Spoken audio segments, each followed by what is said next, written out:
Welcome to Vijay updates. சிறுகடி காசையில் இன்றைக்கி எபிசோடில் ரவிக்கு வந்து முத்து உங்கள் மாமியார் கொடுக்குற பணத்தை வாங்காத, அவங்க வந்து நம்ம குடும்பத்தை பிரிக்க நினைக்கிறாங்கன்னு சொல்கிறாரு.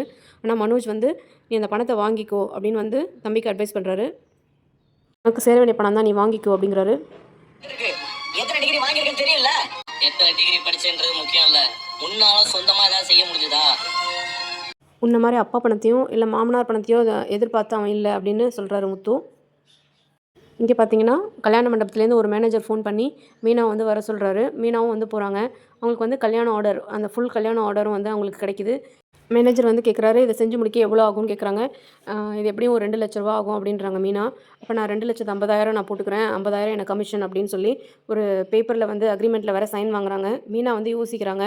25,000 பணத்தை கொடுத்துட்டு 50,000 ரூபா அப்படின்னு எழுதியிருக்காரு. அதில் அந்த மேனேஜர் இது எல்லா இடத்துலையும் நடக்கிறது தான், இப்படி சைன் வாங்குறது.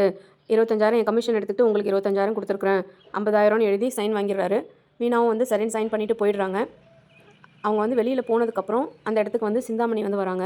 சிந்தாமணி சொல்லி தான் வந்து அந்த மேனேஜர் வந்து அந்த வேலையை வந்து செஞ்சுருக்கிறாரு. ஏதோ ஒரு இதில் வந்து மீனாவை வந்து வசமாக மாட்டி விட போகிறாங்க சிந்தாமணி. வீட்டுக்கு போய் மீனா வந்து முத்துக்கிட்ட சொல்கிறாங்க, எனக்கு வந்து 2 லட்ச ரூபாய்க்கு வந்து ஒரு ஆர்டர் வந்து கிடச்சிருக்கு, எப்படியும் வந்து 50,000 ரூபாய் தான் நமக்கு லாபம் இருக்கும் அப்படின்றாங்க. முத்து வந்து ரொம்ப சந்தோஷமாக மீனாவை தூக்கி சுற்றுறாங்க. இப்போ வந்து எல்லாருமே வெளியில் வந்து பார்க்குறாங்க, என்ன விஷயம்னு கேட்குறாங்க.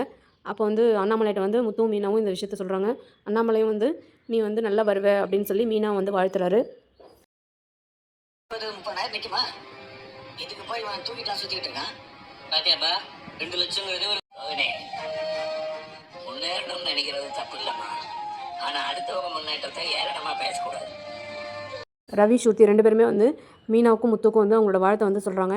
அதுக்கப்புறமே விஜயா வந்து சிந்தாமணிக்கு ஃபோன் பண்ணுறாங்க. ஃபோன் பண்ணி இவளுக்கு ஒப்பு கட்டுறவளுக்கு ஒரு பெரிய ஆர்டர் கிடச்சிருக்கு அப்படின்றாங்க. அதுக்கு சிந்தாமணி வந்து அந்த ஆர்டரை வந்து கொடுத்ததே வந்து நான் தான், இதுதான் அவள் செய்கிற கடைசி டெக்கரேஷன் ஆர்டர், இதோடு அவள் இந்த தொழிலை விட்டு ஓட வைக்கிறேன் அப்படின்னு வந்து சொல்கிறாங்க. என்ன நடக்குதுன்னு நம்ம நாளைக்கு பார்க்கலாம்.